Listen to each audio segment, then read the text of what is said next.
मेरा नाम कर्मा लोब्सांग। मैं काठमांडू जोरपाटी में रहता हूँ। ये बात आज से 7 साल पहले की है, जब भूकंप ने सबके होश और कई लोगों की जान ली थी। लोग अपने ही घर में रहने के लिए डरते थे। मैं उस वक्त एक सोशल ऑर्गेनाइजेशन में वॉलंटियर सर्विस देने का काम करता था।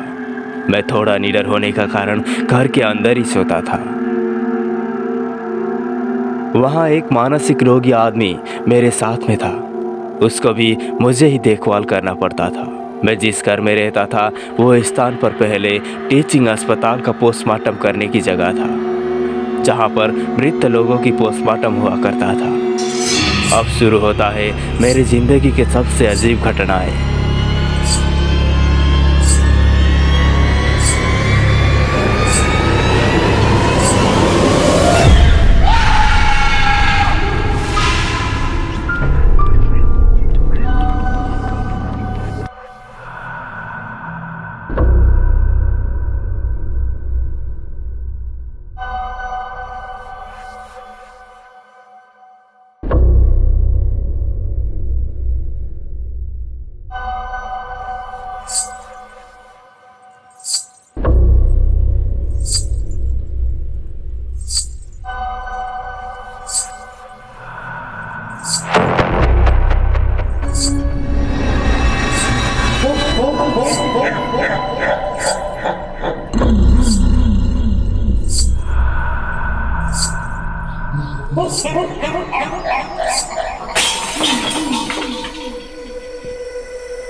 ऐसे ही दिन और रात बीत रहे थे।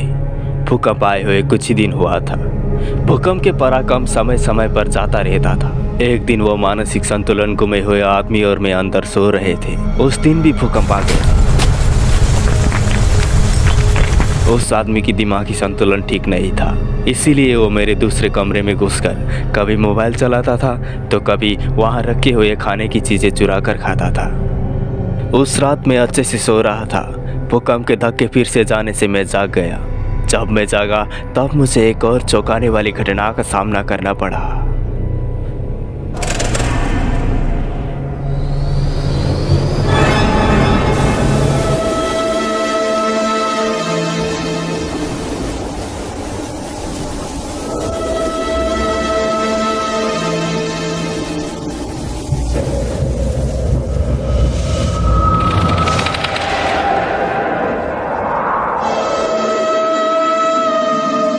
अरे, ये इतनी रात को किधर जा रहा है? पक्का दूसरे रूम में काम बिगाड़ने के लिए जा रहा है। इसे नहीं रोका तो काम बिगाड़ेगा।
खाना घटने की बात मुझे नींद नहीं आई। मैं कभी इधर उधर करता था तो कभी कुर्सी में बैठता था। मुझे बहुत डर लग रहा था क्योंकि जीवन में ऐसे घटना के सामना करना पड़ा था कि मैं कुछ सोच ही नहीं पा रहा था। समय बीतते हुए रात के 3 बज चुका था। मुझे थोड़ा सा नींद आने लगी तो मैंने सोने की प्रयास किया।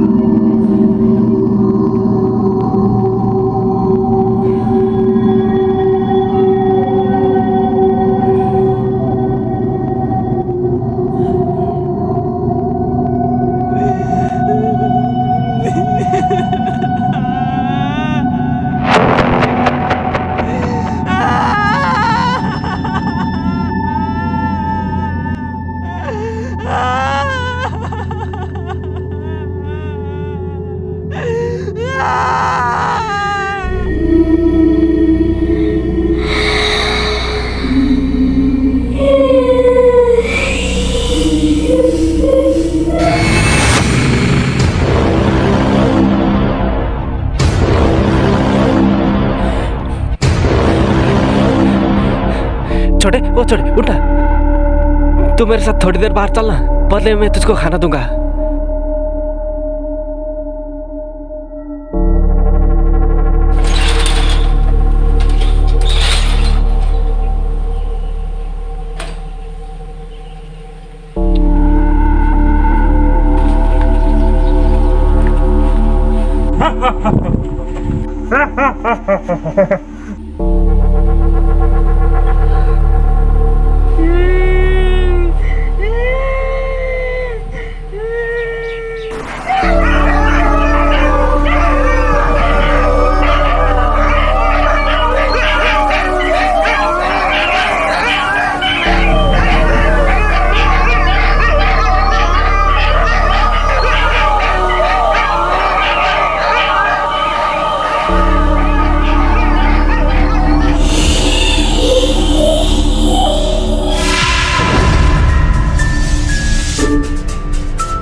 कौन है?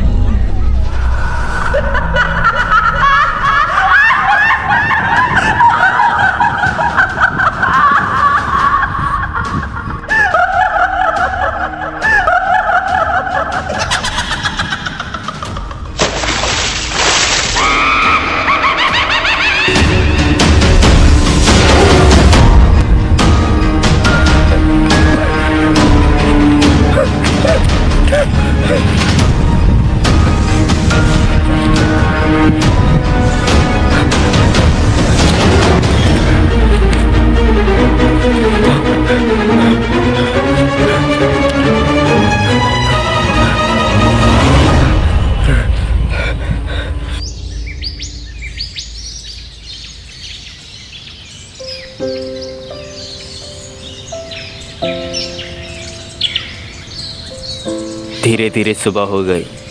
मेरा शरीर ऐसा थका था कि मेरा शरीर उठना ही नहीं चाहता था।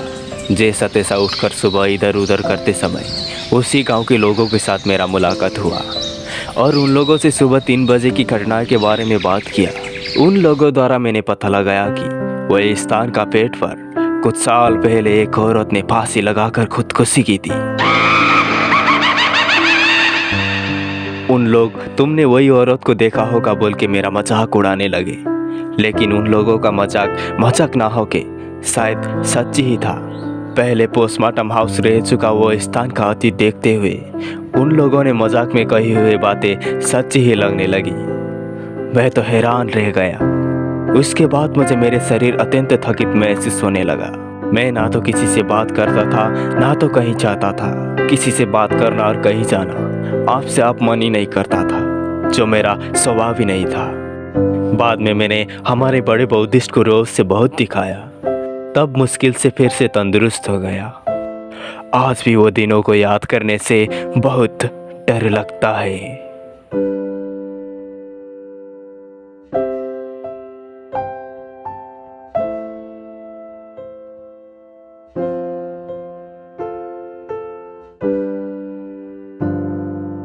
हेलो दोस्तों, आप लोगों को ये वीडियो कैसा लगा? अगर वीडियो अच्छा लगे तो वीडियो को like, comment, share and channel को सब्सक्राइब कर दीजिए और हमें सपोर्ट कीजिए। हम न्यू क्रिएटर है तो पहली वीडियो हमने इस चैनल पर डाली है, तो आप लोगों को कैसा लगा कमेंट कीजिए और चैनल को सब्सक्राइब करके हमें सपोर्ट कीजिए। बाय बाय दोस्तों।